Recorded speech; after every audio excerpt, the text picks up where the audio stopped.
Good morning, everyone. We are the Group 4, and our topic is all about workplace communication.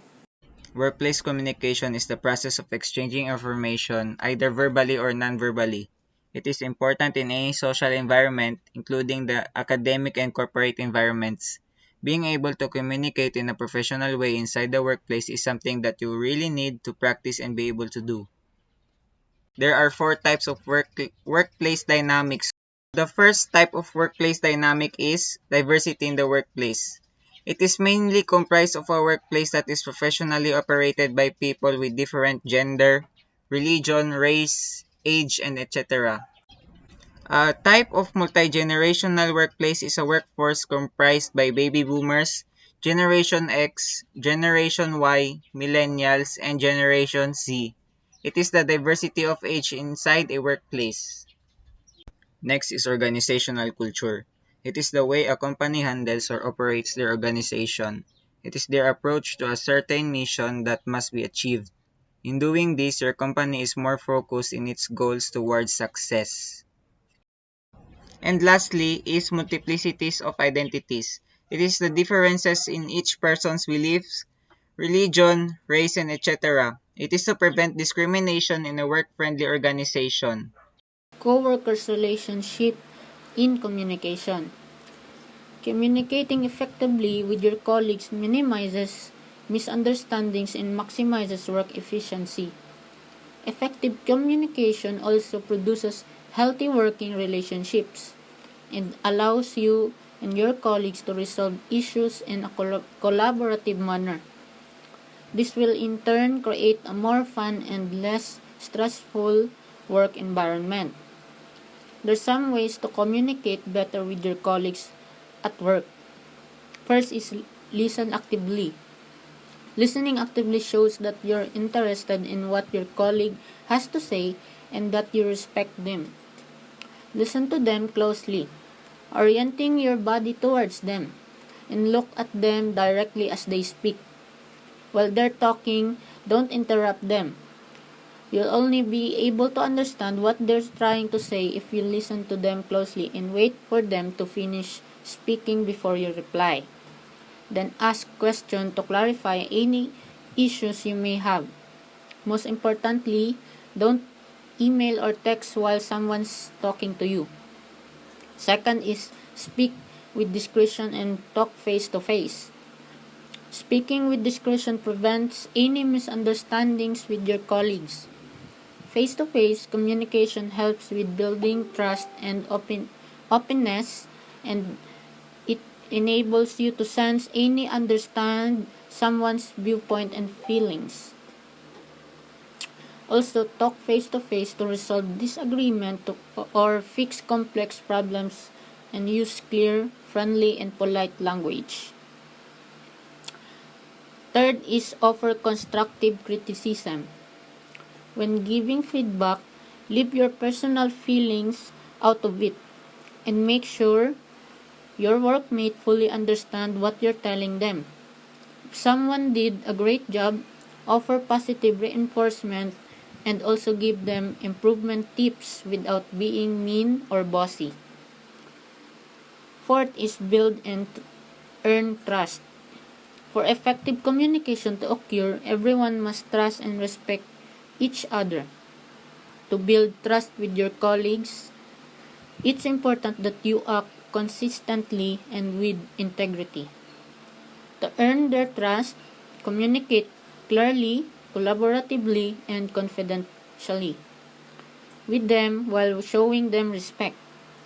Clear and concise communication will allow your colleagues to understand and then trust you. As a result, there will be more cooperation and less conflict in the workplace. Your main objective for communicating with colleagues is to lay the foundation for trust. Fifth is get personal but don't be too casual. Get to know your colleagues better by talking about your personal lives during breaks or after work. This is also a good way to build trust. However, it's important that you don't get too casual in your conversations, especially in the office. as it might make the other person uncomfortable. The next one is shared leadership. Shared leadership is the sharing of power and influence, with one person remaining in charge. Shared leadership leads to better organizational performance. Shared leadership is developed by being transparent, encouraging autonomy, and being open to others' ideas. Example: one of the most common forms of shared leadership is a leadership team. A group of administrators, teachers, staff members, and others who meet regularly to make important school decisions and coordinate a school improvement initiative. And shared leadership is important because, according to Harvard Business Review, shared leadership leads to better organizational performance when individuals feels that they have an impact on the organization and that they have some power and responsibility. So ang ginamin ato is pag once nga kamo is may shared leadership mo sa isa niyo ka kumpanya is ang inyong mga buluhaton is kumbaga mas madali kay tanan ninyo ideas is gina-compile ninyo para mas makakuha mog idea kung unsa ang mas maayo buhaton sa isa ka kumpanya kay kumbaga kay ga-share mo og ideas ninyo ba ana. Fourth is the team building. Team building in the workplace is the process of creating a team that is cohesively working together towards a common goal through a series of planned team building events that are fun and motivational.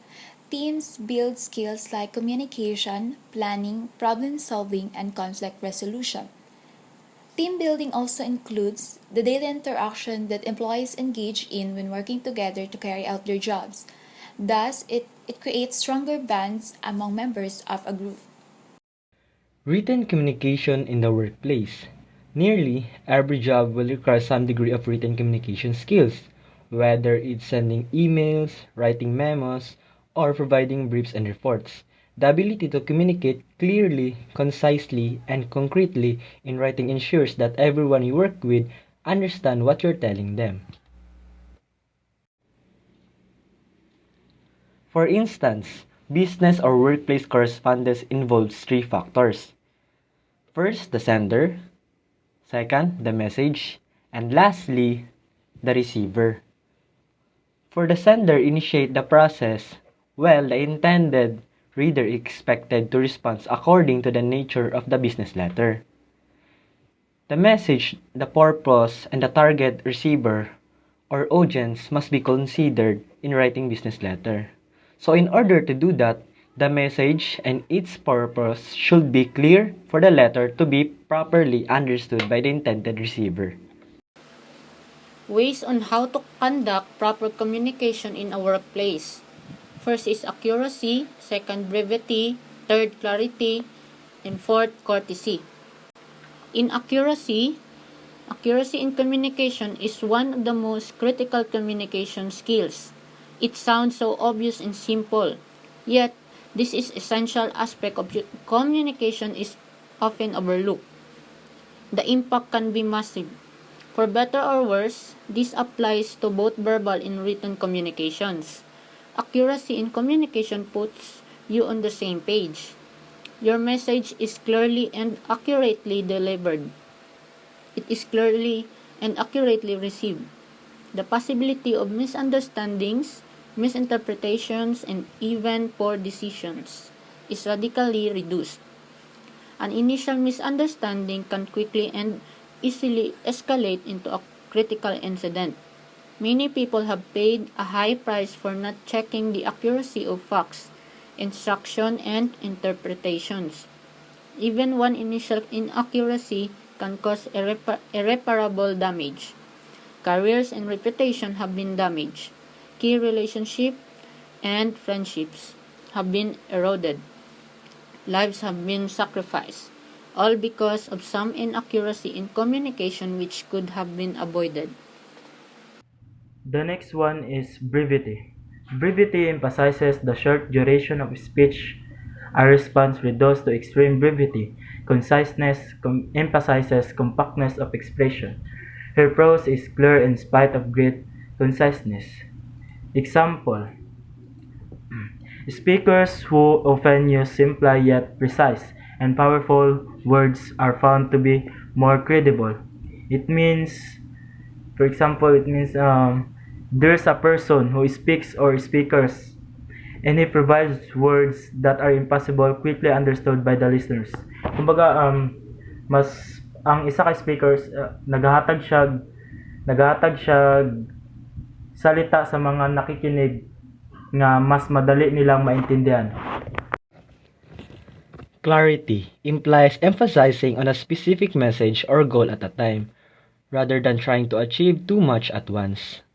Parang ano siya, there's someone in front of you, wishing you only to hear precise word, whose meaning cut across quickly and clearly for him or her. So para siyang there's someone in front of you reading a book, but yung binabasa niya lang is the summary, and it's clear and precise. Courtesy. It implies taking into consideration both viewpoints as well as the feelings of the receiver of the message. So, courtesy, it simply means the state of being polite, respectful, and considerate towards other people or workmates. And that's the end of our report for workplace communication. Thank you for listening.